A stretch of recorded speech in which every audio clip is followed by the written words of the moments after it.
Remember me, I'm the kid who had a report due on dating. Ah, a lesson in calendar management, no doubt. Industry, technology, dinner with your mate. I don't think Winter Frolic is going to win student council elections this year. A new event, a first-time experience, is about to confront the students of Lincoln School. A zombie plague. Organizing community house, a new kind of party. Gee, things are happening. They are! My God, get the guns! For a change day. Let's go together, Cindy. Well, how do you know somebody isn't going to ask to take? I think she is asking Cindy. She came out 2 weeks ago. Maybe we better go together, Cindy. Hey, George. How about it? You and your date.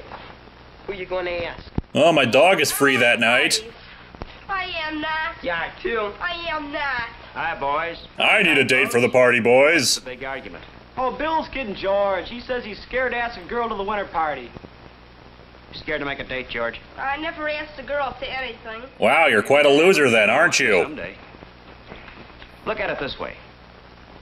Remember the first time you ever dived? Remember how I watched you kids Remember how you changing? just knew you couldn't make that first plunge? But you did. Then you started drowning and nobody knew CPR. Easy, wasn't it? Yeah, that's all right as far as diving goes. But gosh, dating's different.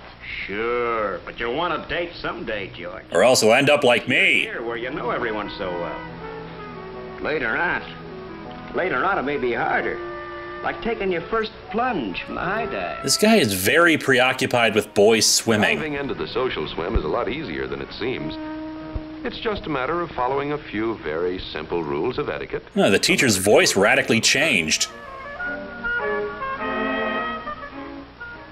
After a morning of thinking it over, George decides to take the plunge. He failed miserably. Oh, sorry. Hiya, Mildred. Hi. How'd you like Skip Davis's poster? Pretty good, huh? I'm washing my hair that night, and every night, in fact. Be a nice party. Maybe with a floor show and all. Yeah, sure will. Would you like to go? Huh? I mean, would you like to go to the party? Oh, you're serious. I guess so. That'd be okay. Sure. I'll have to ask at home, of course. Okay, I'll check with you at school tomorrow. Fine. Bye. Bye. George did make the date. Awkward maybe, but the date is made. Well, at least until her parents tell her that she can do better. Here's Bill ready to make the plunge. Let's see how well he does it. Dude, he's just ordering a pizza. Hello? Hi, Helen. What are you doing Friday night? Yes? Yes? Who is this? Why, it's Bill. Bill Jenkins. Bill Jenkins who? Bill. Well, hello. I was just wondering if you're busy Friday night. Friday night? Why, I wasn't, but I am now. why- No, Bill didn't do very well. First mistake, to think that everybody recognizes his voice. Bill is not a very memorable person. Is it fair to extend an invitation without telling what it's all about? Bill seems to realize that he did it the wrong way. Let's give him another chance. My God, Bill has power over time and space! Hello? Hi, Helen. It's Bill Jenkins. Oh, hello, Bill. Fine, what's new? Time itself is slave to my will, The Helen. community house Friday night. Would you like to go with me? Oh, gee, thanks. That sounds like a lot of fun. I just hope that Bill Jenkins kid isn't coming. Oh, I don't know. Did you know whether or not Barbara's going? I suppose so. Hold it. This is getting embarrassing for both of them. In fact, let's just abort this whole thing. It's really very embarrassing. Stop. The rule here is that the girl declines or accepts an invitation briefly and then says goodbye. That's totally a rule and not something I just made You up. might have handled the telephone conversation something like this. Hello? Hi, Helen. It's Bill Jenkins. Look, just stop calling me! Say the teen club's giving a party at the community house Friday night. Would you like to go with me? Oh, yes, thanks. That sounds like a lot of fun. The party starts at 7:30. I'll call for you about 10 after. Be ready, Toots, or I find a new date. I'll be looking forward to it. Bye.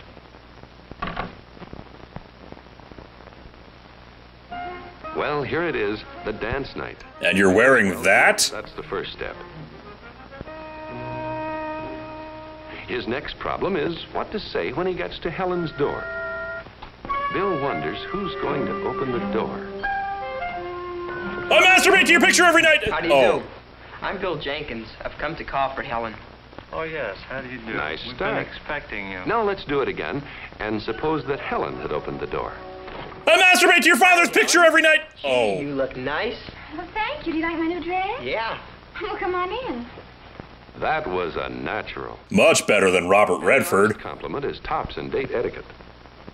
Bill, this is my mother. She speaks in harp music. Helen slipped up on her introduction. The rule here is the younger person is always presented to the older person. Try it again, Helen. Mother, this is my friend, Bill Jenkins. Hello, Bill. How do you do? Father, this is Bill Jenkins. He caddies at the municipal golf course. Maybe you've seen him there sometimes. How do you do, Bill? How do you do? Good. And Helen, by mentioning Bill's job, has started a lively conversation. It's mostly about how bad he is at his job. Bill. Let's see how his friend Dwight is making out. Dwight here is obviously on the spot. No one is being helpful. Although that's normal for Dwight. In a situation like this, he wonders. The weather? Pictures on the wall? What? I'm really hoping to bone your daughter tonight. Now is the party he's going to. Why not say something about the party? The party's going to be fine tonight. There's going to be a floor show. A couple of 8th grade kids are going to give some invitations. There's a good piano player, too. Yeah, we don't care. Dwight found a good topic for conversation. You may wonder what to talk about all evening on a date. The secret of easy conversation is getting off to a good start. And here, the girl can often take the lead. I like I string. have a time at the hairdresser's today. Oh, it was so funny. Do you think this is a good start? If you do, there's something wrong with you. Dwight know about hairdressing problems. Now, here's a good way of selecting subjects for conversation. George is thinking about them beforehand. Yeah, his vacation plans mostly involve him and a Playboy. Comic books? Who the hell talks about comic books? George has chosen a good topic. It seems that Mildred enjoys telling about her new puppy. George realizes too late what a terrible mistake he's made. Here they are at the party. And all they can think about is when their misery will finally be over.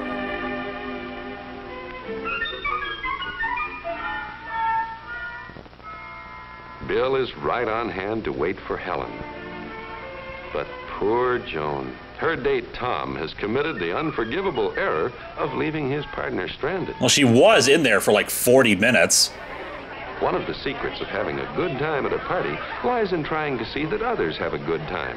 The addition of booze usually While helps. it's certainly reasonable and fun to relax for a while and just stand around, nevertheless, all boy huddles and all girl huddles carried on too long can get to be a bore. Well, you just haven't been to the right parties then. Crossing that wide dance floor and asking a girl to dance can seem frightening. Not it, not But it. then so did that first dive. Here's an opportunity for Pete and Morris to break up this deadlock, to make the party fun. They'll pour the pig's blood on Carrie. Chance for them to add to their skill in friendly relations. For party skill, like diving skill, is gained by just one thing: by practice and more practice. Unless you suck at it, like these kids do.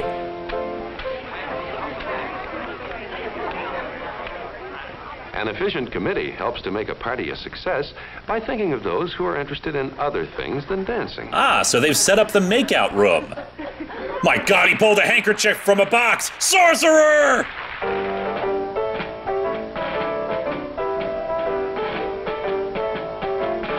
Let's all just keep dancing into oblivion. Death is surely a greater state to be than dancing. We shall perform the dance of the damned. You may have your hors d'oeuvres, but it is merely a distraction from the dance. The dance is your day and your night. It knows no fear, it knows no pain. It is only the dance. Always part of the etiquette of dating is the problem of getting home on time. This is the responsibility of both boys and girls alike. If you don't get home on time, the date is an utter failure. Thinking about my deadline, George. You know parents. I have to be home by 10:15 or else. Yes, we'd have to leave right now if we want to make your house walking. But I made a deal with Bill's dad for a ride. You don't want to know what I promised him. Oh, fine.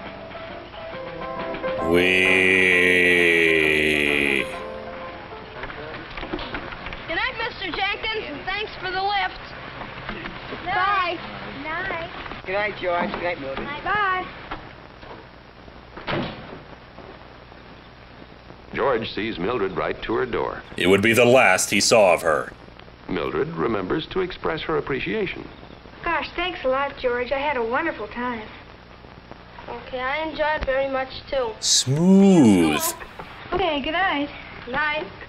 And George remembers to wait until she's safely inside. Got away with her And panties. so George's first plunge into the social swim comes to a successful end. It wasn't too difficult. All it required was a little courage and following a few simple rules of etiquette. On our next lecture, getting to first base. Consideration for the feelings of others. Politeness comes naturally when we are considerate. But fun does not. Lack of consideration can spoil our partner's good time. But we didn't really like them anyway. Planning things in advance can be a wise move, too, whether it has to do with what to talk about or when to go home. By following these simple rules, all dating can be fun. I guess they dragged away the narrator when they realized that that was an outright lie. Enjoy your repressed sexuality, kids.